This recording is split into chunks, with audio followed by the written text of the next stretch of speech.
You didn't earn your next breath, and according to both the Bible and the Quran, you never will. I know that sounds harsh in a world obsessed with the hustle, but stay with me, because what I'm about to show you completely destroys the idea that your survival depends on you. And here's the part that's going to mess with your head. God is currently feeding people who actively hate Him. Right now, you probably think you're the reason you're alive. You worked for the paycheck. You bought the groceries. You cooked the meal. You earned it. Wrong. We operate under the assumption that if we stop grinding for even a second, we'll starve. We view survival as a manual process that we have to micromanage. But both Christianity and Islam open their arguments by challenging this anxiety completely. They propose a radical idea. The supply chain of the universe is not manual, it's automated, and the CEO isn't you. Once you see how both scriptures describe this system, you can't unsee it. Let me show you what I mean. We're fixated on supply chains, stock markets, and 401ks because, deep down, we're terrified that the resources will run out.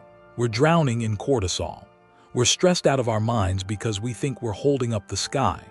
But both scriptures offer a massive paradigm shift. The Gospel of Matthew, chapter 6, verse 26, presents perhaps the most famous lecture on economics in history. Jesus points to the ecosystem, specifically the birds, and says, "Look at the birds of the air. They do not sow or reap or store away in barns, and yet your heavenly Father feeds them. Are you not much more valuable than they?" Notice the biological observation here. Birds don't have savings accounts. They don't have refrigerators. They have zero food security by human standards. Yet they don't starve.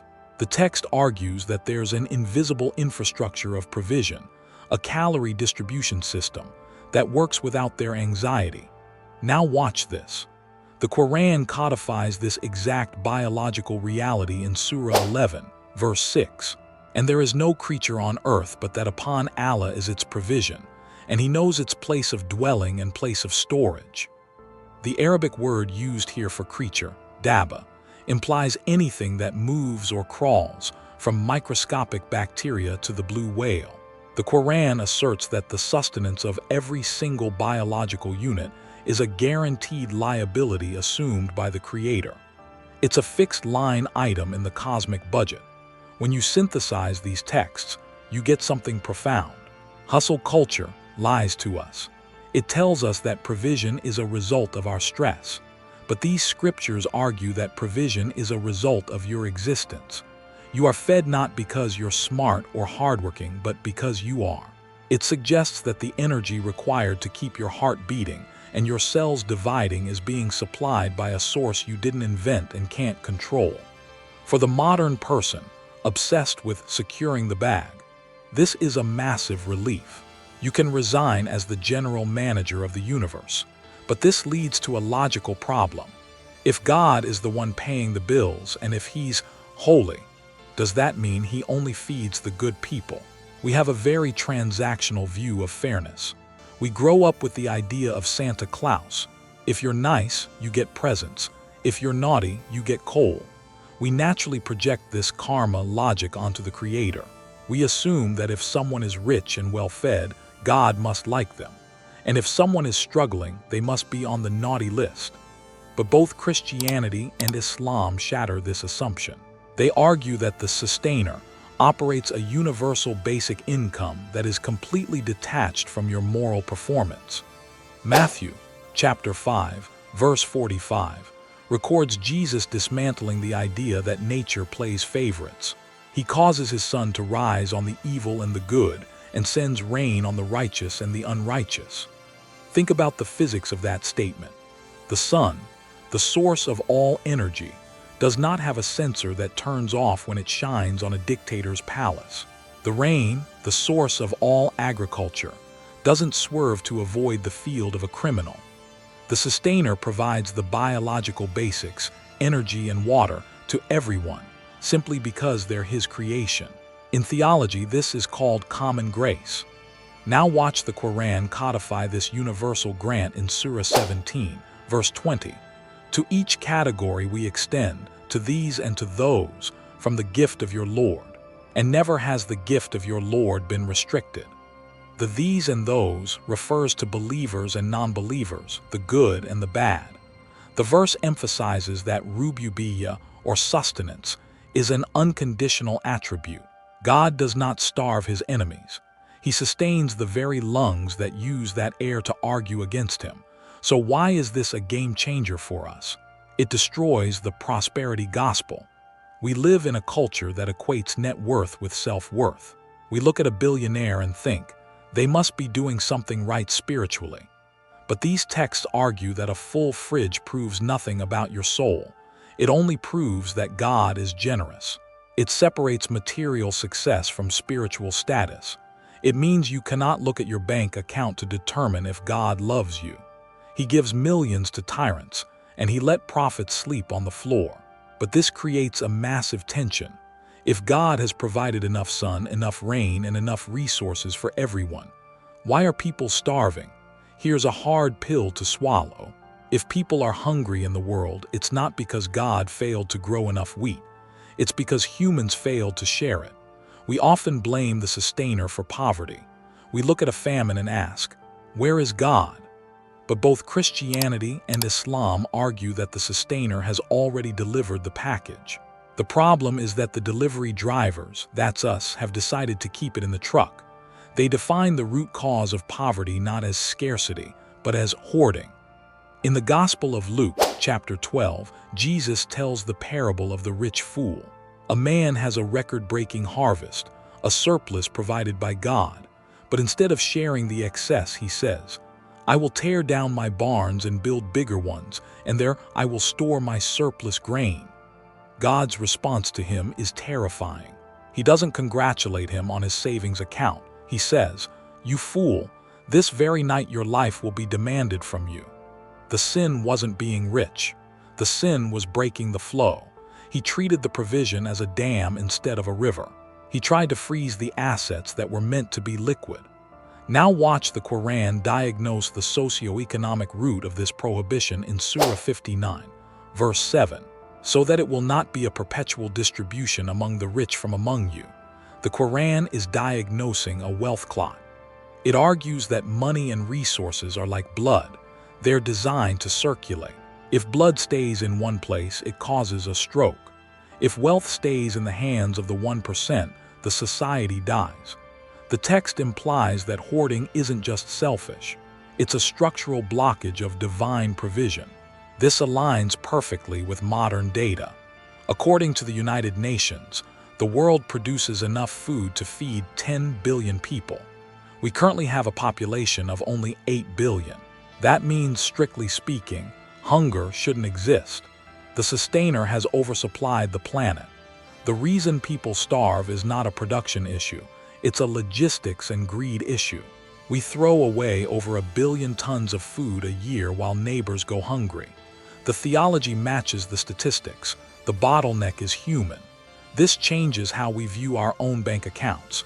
We tend to think, I earned this. It's mine. But these scriptures argue, no, you didn't create the energy that allowed you to work. You didn't create the brain cells that had the idea. You are a manager, not an owner. The sustainer gives you surplus not so you can build a bigger fence, but so you can build a longer table. You are the distribution center for his provision. But this leads to a deeper, more existential question. We've talked about food, money, and rain, the physical stuff, but human beings are not just stomachs on legs. We have souls, and a soul can starve just as easily as a body. There's a strange paradox in the modern West. We're the most well-fed civilization in history. We have solved the calorie problem. We have 24-hour drive-thrus and supermarkets stocked with food from every continent. And yet, we're witnessing an epidemic of despair. Suicide rates are rising. Depression is skyrocketing. Why? Because you can have a full stomach and a starving soul at the same time. Both Christianity and Islam argue that human beings are amphibious. We live in two worlds at once, the biological and the spiritual. And just as the body needs protein to survive, the soul needs a specific nutrient that cannot be found in a grocery store. In Matthew chapter 4, verse 4, Jesus is physically starving in the desert. When tempted to turn stones into bread, he refuses, saying, "It is written, man shall not live on bread alone, but on every word that comes from the mouth of God." Look at the hierarchy here. Jesus isn't saying bread is bad. He's saying bread is insufficient. Bread keeps the hardware running, but the word feeds the software. He's arguing that without a connection to the source, a human being is just a walking corpse, biologically alive but spiritually dead. Now watch the Quran approach this same spiritual hunger in Surah 13, verse 28. Unquestionably, by the remembrance of Allah hearts are assured. The Arabic word for assured is tatma'in. It refers to a state of calm, settled tranquility. The verse argues that the human heart is designed with a specific shaped hole. You can try to fill it with money, relationships, or scrolling on your phone, but it won't fit. The heart remains agitated. It only settles when it consumes the remembrance of its sustainer. When you synthesize these two texts, you get a diagnosis for the modern malaise. We're trying to cure spiritual hunger with physical solutions. We feel empty, so we buy a new car. We feel lonely, so we eat comfort food. We feel anxious, so we binge-watch Netflix. We're like someone trying to put diesel fuel into an electric car. It's the wrong energy source. The sustainer provides revelation not to control us, but to feed us. The scriptures are the menu for the soul, but this leads us to the final frontier of provision. We've talked about God sustaining our bodies and our souls, but there's one inevitable event where all physical sustenance stops: death. When the heart stops beating, does the provision end? Or is there one final supply drop that crosses the border of mortality? In this life, every meal you eat has a hidden expiration date. Food rots, water stagnates, and eventually the body that consumes them breaks down. We live in a universe governed by the second law of thermodynamics, entropy. Everything moves from order to disorder.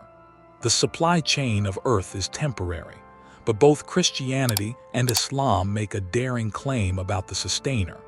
They argue that his role doesn't end when your heart stops.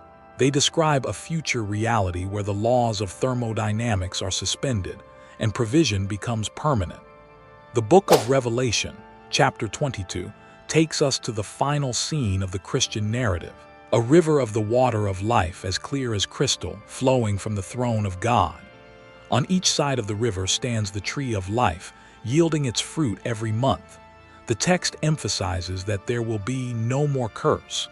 In a cursed world, you have to sweat to eat. In the restored world, the sustainer provides directly. The anxiety of survival is finally over. Now watch the Quran match this sensory explosion in Surah 47, verse 15.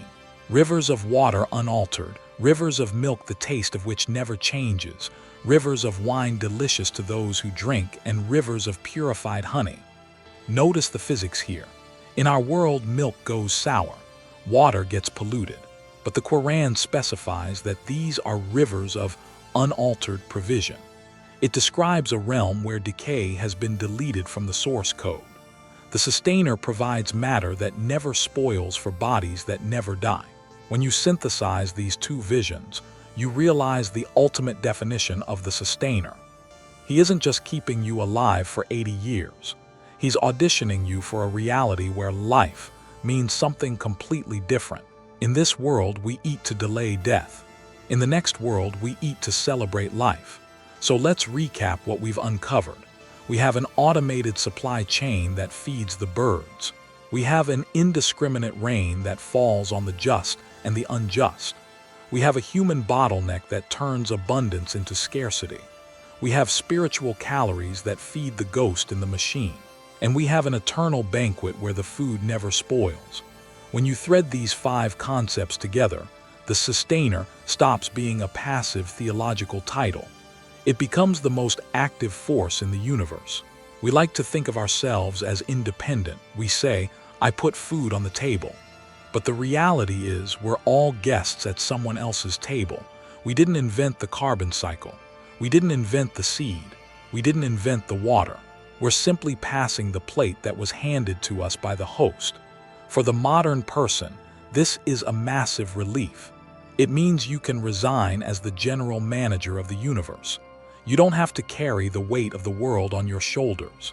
It's already being carried. Your job isn't to create the provision. Your job is to trust the provider and to make sure you share what he gives you.